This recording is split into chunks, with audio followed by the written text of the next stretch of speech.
ଦୁଇ आईपीएस को डीजी पाह्या को पदोन्नति। राज्य में नुआ डीजीपी नियुक्ति चर्चा भितर आसिला बड़ खबर। दुई वरिष्ठ आईपीएस संजीव पंडा और जसवंत जेठुआ को मिली पदोन्नति। एडीजी रु डीजी पाह्या को पदोन्नति करिसेंति राज्य सरकार। एने मुख्यमंत्री पक्षर अनुमोदन मिल सारी। खबर अनुसार आसंता 16 तारिख में वर्तमान ओडिशा पुलिस डीजी थिबा वाईबी खुरानिया कार्यकाल सरुछि। यापर किए ओडिशा पुलिस परवर्ती डीजी हेबो से नहीं चर्चा और आलोचना चलीथिला। नुआ डीजीपी नियुक्ति चर्चा भितर बड़ खबर सामना को आसी। दुई जण वरिष्ठ आईपीएस को डीजी पाह्या को पदोन्नति। उभय संजीव पंडा और जसवंत जेठुआ डीजी पाह्या को पदोन्नति पाइछन्ति। एडीजी रु डीजी पाह्या को पदोन्नति देले राज्य सरकार। पदोन्नति प्रस्ताव को अनुमोदन कले मुख्यमंत्री मोहन चरण माझी। परवर्ती खबर 1326 जन को नियुक्ति पत्र बांटिले मुख्यमंत्री। नियुक्ति मेलारे नवनियुक्त प्रार्थी को मुख्यमंत्री परामर्श। कहले दुर्नीति हेउछि विलेन। प्रत्येक नाटक जड़े हिरो आउ जड़े विलेन थाए आ विलेन हेउछि दुर्नीति। आम सरकार सबुठु बड़ चैलेंज हेउछि दुर्नीति। सबुठु बड़ शत्रु आम पई दुर्नीति। दुर्नीति हेउछि विलेन। तेणु आम सरकार शून्य सहनशीलता नीति आपणाइछन्ति। दुर्नीति ठारू दूर रहिबाकू नवनियुक्त अधिकारी को मुख्यमंत्री उपदेश। भुवनेश्वर में आयोजित होइछि राज्यस्तरीय नियुक्ति मेला। 9टी विभागर 1326 जन को नियुक्ति पत्र बांटिछन्ति मुख्यमंत्री मोहन माझी। परवर्ती खबर विकसित ओडिशा गठन लक्ष्य सबु घरे पहुंचब पानी। युवकों को नियुक्ति उपरे फोकस। मुख्यमंत्री निर्देश 2027 मार्च सुधा राज्यर समस्त घरे पानी पहुंचब। एने सूचना दैछन्ति पंचायतीराज और पानीय जल विभाग मंत्री रवि नारायण नायक। मंत्री कहते जो मैंने 24 वर्ष शासन कले युवक युवती मैंने उच्च शिक्षित होई बारद्वार सुंडी पिंडा होते से समस्त को नियुक्ति देवाक संकल्पबद्ध होती आम सरकार। आगक सबु योग्य युव चाकरी पाइबे। आम सरकार युवक युवती नियुक्ति पाइबे। ओडिशा विकसित ओडिशा हेबो बोली पंचायतराज मंत्री कहते। परवर्ती खबर राजनगर ब्लॉक रे अघटन। जिलापाल आगे आत्महत्या उद्यम। केन्द्रापड़ा जिला राजनगर ब्लॉक रे अघटन। जनशुणाणी रे चाषी आत्महत्या उद्यम। जिलापाल जनशुणाणी रे चाषी विष पीवा उद्यम जहाँपर उक्त चाषी को काबू करनेला पुलिस। केन्द्रापड़ा जिला राजनगर ब्लॉक तालचुआ और ढोलमरा गाँव में दुई जण चाषी गणेश चंद्र और रामकृष्ण मंडल सोमवार अनुष्ठित जिलापाल जनशुणाणी शिविर को आसीथिले।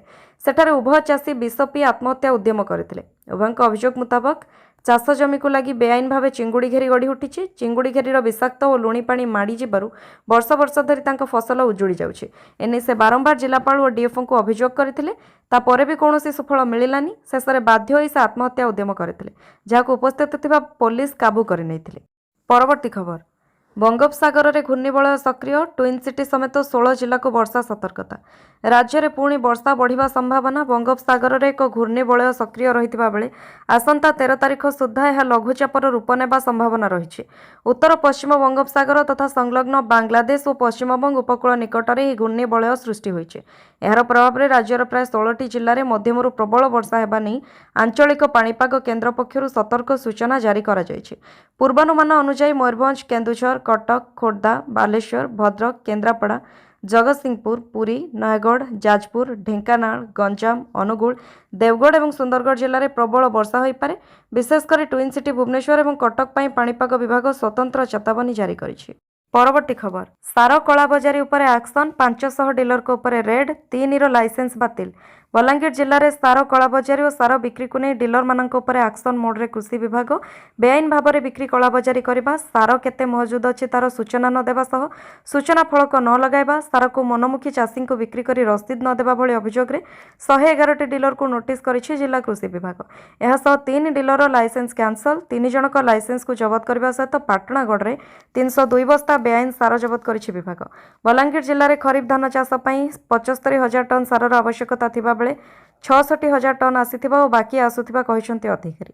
जिले में 948 डीलर रहिसंती। ता मध्यरु 500टी डीलर उपरे रेड मारिबा सहित जांच करिछि जिला कृषि विभाग। आगकू कड़ा एक्शन नियाजिबो बोली कहिसंती जिला कृषि अधिकारी। परवर्ती खबर आधार कार्ड भली चाषी को मिलिबो परिचय पत्र। आधार कार्ड भली एणिके चाषी को मिलिबो स्वतंत्र परिचय पत्र। चाषी एग्रिस्टेक आईडी प्रस्तुत कराजिबो। एथिपाई चाषी पाखकू जिबे सरकारी अधिकारी।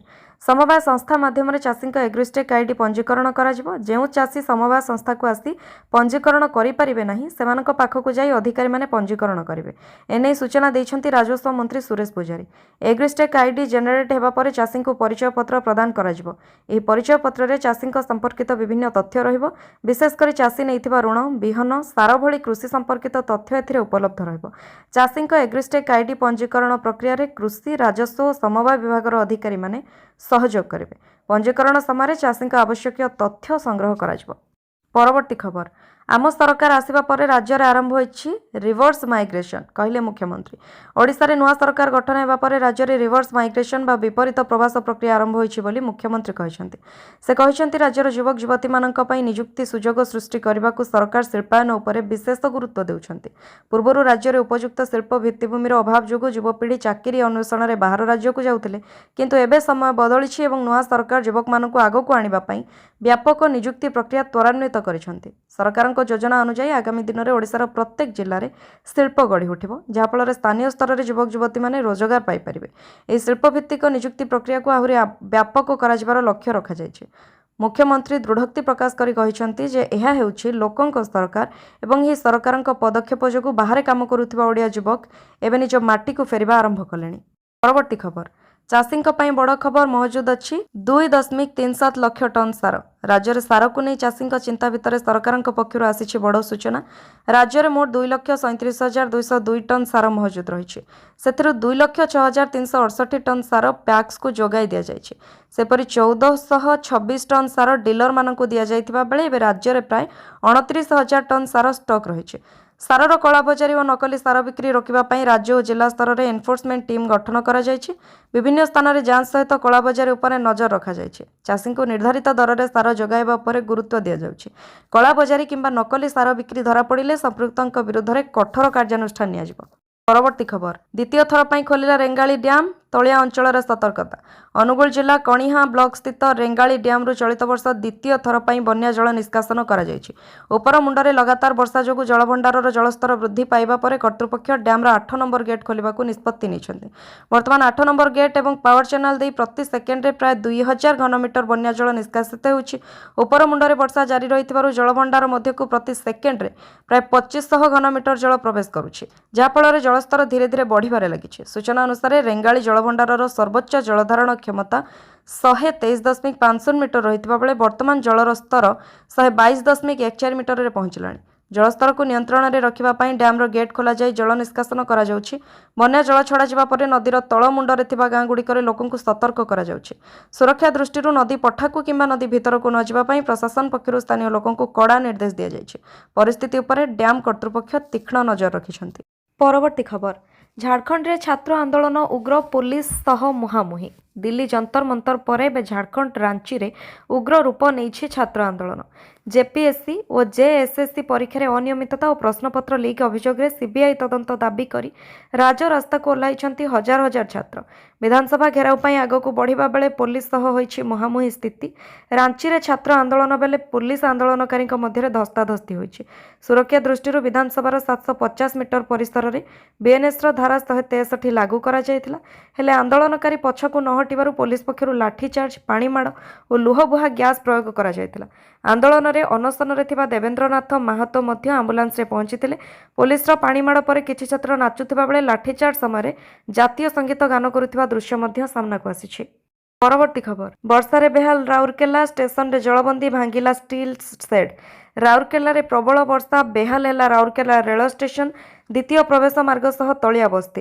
राउरकेला रेल स्टेशन द्वितीय प्रवेश मार्ग में 3 फुट्र पानी जमिबारु यात्री जीवा आसबार समस्या देखा देइथिला। बाइक स्टाण्ड रे 2 चकिया जान अधा बुड़ी रहिथिला। एमितिकी प्रबल वर्षा भांगीगला राउरकेला सहर रेल स्टेशन रो सेट। गाड़ी उपरे भांगी पड़ा स्टील रो सेट। दुर्घटना फल जड़े महिला गुरुतर आहत होइछन्ति। गुरुतर महिला को एक घरोई हस्पिटाल में भर्ती करा जायछि। सोमवार हठात सकाळ समय राउरकेला रे प्रबल वर्षा होइतिला। एही वर्षा रे भांगी जायतिला राउरकेला रेल स्टेशन सामना रे थिबा स्टील सेट। 2 मास तले निर्माण होइतिबा एही सेट वर्तमान भांगीबा परे भयर वातावरण खेली जायछि। तबे वर्तमान काउडिया एवं साधारण जनता जीवा आसिबा समय एभଳି घटना लोकंक सुरक्षा को नहीं प्रश्न उठाइछि। तेबे एक कार उपरे स्टील सेट पड़िबारु कारटी संपूर्ण भांगी रुजी जाइछि। परवर्ती खबर, सारा देश में मोस्ट वांटेड घरे पशि लुट, टैक्सी रे हुए फेरार। କିଛି ଦିନ ତଳେ ନୟାପଲ୍ଲୀ ଥାନା ଅଞ୍ଚଳରୁ ହୋଇଥିବା ହାଇ ପ୍ରୋଫାଇଲ୍ ଲୁଟ୍ ମାମଲାରେ ଭୁବନେଶ୍ୱର ପୋଲିସ ସ୍ପାଇଡର ସତୀଶକୁ ଗିରଫ କରିଥିଲା। ଆଉ ଏବେ ସତୀଶ ଠାରୁ ଆହୁରି ଦ୍ରୁତ ଲୁଟେରାକୁ ପୋଲିସ ଚିହ୍ନଟ କରିଛି, ଯାହା ନାଁରେ ସାରା ଦେଶରେ ରହିଛି 19 ମାମଲା। ଭୁବନେଶ୍ୱର ମାମଲାକୁ ମିଶାଇ 20, ବୟସ 29 ହେଲେ ରହିଛି 20 ମାମଲା। ଭାରି ଚତୁର ଏବଂ ସ୍ମାର୍ଟ ଲୁଟେରା, ମାତ୍ର ରହିଛି ପୋଲିସର ଭୟ। ପୋଲିସ ଭୟରେ ଲୁଟ୍ ସୁନା ଛାଡ଼ି ସେ ଫେରାର। ସୁନାକୁ ଧରି ପୋଲିସ ଫେରିଛି ଭୁବନେଶ୍ୱର। ଏସବୁ ଜୁଲାଇ 31 ତାରିଖ ରାତିରେ ବିଲ୍ଡର ପ୍ରୀତମ ଜେନାଙ୍କ ଘରୁ ଲୁଟ୍ ହୋଇଥିବା ସୁନା, ଯାହାକୁ ବିଲ୍ଡରକୁ ଫେରାଇଛି ପୋଲିସ। ହେଲେ ଅଭିଯୁକ୍ତଙ୍କୁ ଗିରଫ କରିପାରି ନାହିଁ। ତେବେ କିଏ ସେହି ସ୍ମାର୍ଟ ଅଭିଯୁକ୍ତ? ମାତ୍ର 45 ମିନିଟ୍ରେ କରୁଛି ଖେଳ ଖତମ। କାମ ତାର କେବଳ ଚୋରି, ସେ ପୁଣି ଏକାକୀ, ନାହାନ୍ତି କେହି ସଦସ୍ୟ। ଚୋରି କରିବ, ଟ୍ୟାକ୍ସିରେ ଯିବ। No online, no train, no flight, କେବଳ ଟ୍ୟାକ୍ସି। ଫୋନ୍ ବି ବ୍ୟବହାର କରେ ନାହିଁ। ସାରା ଭାରତ ପୋଲିସ ପାଇଁ ସେ ମୋଷ୍ଟ ୱାଣ୍ଟେଡ୍। ସେହି ମୋଷ୍ଟ ୱାଣ୍ଟେଡ୍ ଲୁଟେରା ହେଉଛି ଉତ୍ତରାଖଣ୍ଡର ମନୋଜ ସିଂହ। ନିକଟରେ ଅର୍ଥାତ୍ ଜୁଲାଇ 3 ତାରିଖରେ ବାହାରିଥିଲା ଗୋଆ ଜେଲ୍ରୁ। 31 ତାରିଖରେ ଭୁବନେଶ୍ୱରରୁ କରିଥିଲା ବଡ଼ ଧରଣର ଡକାୟତି। ପରବର୍ତ୍ତୀ ଖବର, କନ୍ଧମାଳରୁ ମହାରାଷ୍ଟ୍ର ହେଉଥିଲା ଚୋରାଚାଲାଣ। ଟ୍ରକ୍ରୁ ମିଳିଲା 10 କ୍ୱିଣ୍ଟାଲରୁ ଅଧିକ ଗଞ୍ଜେଇ। କେବେ କାଉଡ଼ିଆ ବେଶରେ ତ କେବେ କାଜୁ ବୋଝେଇ ଟ୍ରକ୍ରେ ଭିନ୍ନ ଭିନ୍ନ ଅଭିନବ ଉପାୟରେ ବେଧଡ଼କ ଭାବେ କ୍ୱିଣ୍ଟାଲ କ୍ୱିଣ୍ଟାଲ ଗଞ୍ଜେଇ ଚାଲାଣ କରିବାକୁ ପଛାଉ ନାହାନ୍ତି ମାଫିଆ। କାଉଡ଼ିଆ ବେଶରେ 2 ଜଣ ଗିରଫ ହେବା ପରେ ଏବେ କାଜୁ ବୋଝେଇ ଟ୍ରକ୍ରୁ ମିଳିଛି ବିପୁଳ ପରିମାଣର ଗଞ୍ଜେଇ। କନ୍ଧମାଳରୁ ମହାରାଷ୍ଟ୍ରକୁ କାଜୁ ଚୋପା ବୋଝେଇ ଟ୍ରକ୍ରେ ଗଞ୍ଜେଇ ଚାଲାଣ ବେଳେ ଫିରିଙ୍ଗିଆ ପୋଲିସ ଚଢ଼ାଉ କରି 10 କ୍ୱିଣ୍ଟାଲ 25 କେଜି ଗଞ୍ଜେଇ ଜବତ କରିଛି। ଏହି ଘଟଣାରେ ଜଣେ ଆନ୍ତଃରାଜ୍ୟ ଗଞ୍ଜେଇ ମାଫିଆ ସମେତ 2 ଜଣଙ୍କୁ ପୋଲିସ ଗିରଫ କରିଛି। ଗିରଫ ଅଭିଯୁକ୍ତ ଦ୍ୱୟ ହେଲେ ବିହାର ସମସ୍ତପୁର ଜିଲ୍ଲା ମୋହନପୁର ଥାନା ଅଞ୍ଚଳର ଲାଲମୋହନ ରାୟ ଏବଂ ବୌଦ୍ଧ ଜିଲ୍ଲା କଣ୍ଟାମାଳ ଥାନା ଅନ୍ତର୍ଗତ ରୁଣ୍ଡିମହୁଲ ଗ୍ରାମର ସାନନ୍ଦ ସାହୁ। ଲାଲମୋହନ ଟ୍ରକ୍ ଚାଳକ ବୋଲି ପୋଲିସ ସୂଚନା ଦେଇଛି। କାଜୁ ଚୋପା ବୋଝେଇ ଟ୍ରକ୍ରେ ଗଞ୍ଜେଇ ଚାଲାଣ ହେଉଥିବା ପୋଲିସ ଜାଣିପାରି ଫିରିଙ୍ଗିଆ ଫୁଲବାଣୀ ମୁଖ୍ୟ ରାସ୍ତାର ବଲମପଦର ଛକ ନିକଟରେ ଟ୍ରକ୍ଟିକୁ ଅଟକାଇ ଯାଞ୍ଚ କରିଥିଲା। ଯାଞ୍ଚ ବେଳେ ଟ୍ରକ୍ରୁ ବିପୁଳ ପରିମାଣର ଗଞ୍ଜେଇ ମିଳିଥିଲା।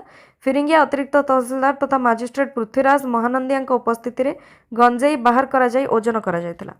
ପରବର୍ତ୍ତୀ ଖବର, କଳା ବାଘ ବଂଶ ହ୍ରାସ ପାଇଁ ବଡ଼ ପଦକ୍ଷେପ। ମଧ୍ୟ ଭାରତରୁ ଆସିବେ ବାଘ ବାଘୁଣୀ। ଶିମିଳିପାଳରେ ବାଘ ବଂଶ ବିସ୍ତାର ନେଇ ଚିନ୍ତା। 5 ବର୍ଷିଆ ବାଘୁଣୀର ମୃତ୍ୟୁ ପରେ ବ୍ୟାଘ୍ର ସ୍ଥାନାନ୍ତର ଯୋଜନା ପାଇଁ ବନ ବିଭାଗ ତତ୍ପର। ବାହାର ରାଜ୍ୟରୁ ଓଡ଼ିଶାକୁ ମହାବଳ ବାଘ ଆଣିବାକୁ ଅଣ୍ଟା ଭିଡ଼ିଛି ବନ ବିଭାଗ। ମଧ୍ୟ ଭାରତରୁ ଗୋଟିଏ ନର ଓ ଗୋଟିଏ ମାଇ ବାଘକୁ ସ୍ଥାନାନ୍ତର କରିବା ପାଇଁ ଅନୁମୋଦନ ମାଗିଛି। ଯଦି ସବୁକିଛି ଠିକ୍ଠାକ୍ ରୁହେ ତେବେ ଆଉ ମାସେ କି 2 ମାସ ଭିତରେ ଶିମିଳିପାଳ ଜଙ୍ଗଲ ପାଇବ 2 ଅଣଓଡ଼ିଆ ମହାବଳ। ସୂଚନା ମୁତାବକ କଳା ବାଘ ବଂଶ ହ୍ରାସ କମାଇବା ଉଦ୍ଦେଶ୍ୟରେ ଏହି ପଦକ୍ଷେପ ନିଆଯାଇଛି। ପରବର୍ତ୍ତୀ ଖବର, 4 ନୂଆ ମୁଖ୍ୟ ବିଚାରପତି ନିଯୁକ୍ତ ଲାଗି କଲେଜିୟମଙ୍କ ସୁପାରିଶ। ବଦଳିବେ ଓଡ଼ିଶା ହାଇକୋର୍ଟର 2 ବିଚାରପତି। ସୁପ୍ରିମକୋର୍ଟ କଲେଜିୟମ 4 ଜଣ ବିଚାରପତିଙ୍କୁ ବିଭିନ୍ନ ହାଇକୋର୍ଟରେ ମୁଖ୍ୟ ବିଚାରପତି ଭାବେ ପଦୋନ୍ନତି ଦେବାକୁ ସୁପାରିଶ କରିଛନ୍ତି। ଭାରତର ପ୍ରଧାନ ବିଚାରପତି ସୂର୍ଯ୍ୟକାନ୍ତଙ୍କ ଅଧ୍ୟକ୍ଷତାରେ ଗତ 6 ତାରିଖରେ ଏକ ବୈଠକ ଅନୁଷ୍ଠିତ ହୋଇଥିଲା, ଯେଉଁ ବୈଠକରେ କଲେଜିୟମ ଏହି ନିଷ୍ପତ୍ତି ନେଇଛନ୍ତି। ବର୍ତ୍ତମାନ ଦିଲ୍ଲୀ ହାଇକୋର୍ଟରେ ଥିବା ଜଷ୍ଟିସ ଭି କାମେଶ୍ୱର ରାଓଙ୍କୁ ପାଟନା ହାଇକୋର୍ଟର ମୁଖ୍ୟ ବିଚାରପତି କରାଯିବାକୁ ସୁପାରିଶ ହୋଇଛି। ସେପରି ବମ୍ବେ ହାଇକୋର୍ଟର ଜଷ୍ଟିସ ରବୀନ୍ଦ୍ର ଭି ଘୁଗେଙ୍କୁ କୋଲକାତା ହାଇକୋର୍ଟର ମୁଖ୍ୟ ବିଚାରପତି, ଆହ୍ଲାବାଦ ହାଇକୋର୍ଟର ଜଷ୍ଟିସ ମହେଶ ଚନ୍ଦ୍ର ତ୍ରିପାଠୀଙ୍କୁ ବମ୍ବେ ହାଇକୋର୍ଟର ମୁଖ୍ୟ ବିଚାରପତି ଏବଂ ପଞ୍ଜାବ ଏବଂ ହରିୟାଣା ହାଇକୋର୍ଟର ଜଷ୍ଟିସ ଅଶ୍ୱିନୀ କୁମାର ମିଶ୍ରଙ୍କୁ ସେହି ହାଇକୋର୍ଟର ମୁଖ୍ୟ ବିଚାରପତି ଭାବେ ସୁପାରିଶ କରାଯାଇଛି।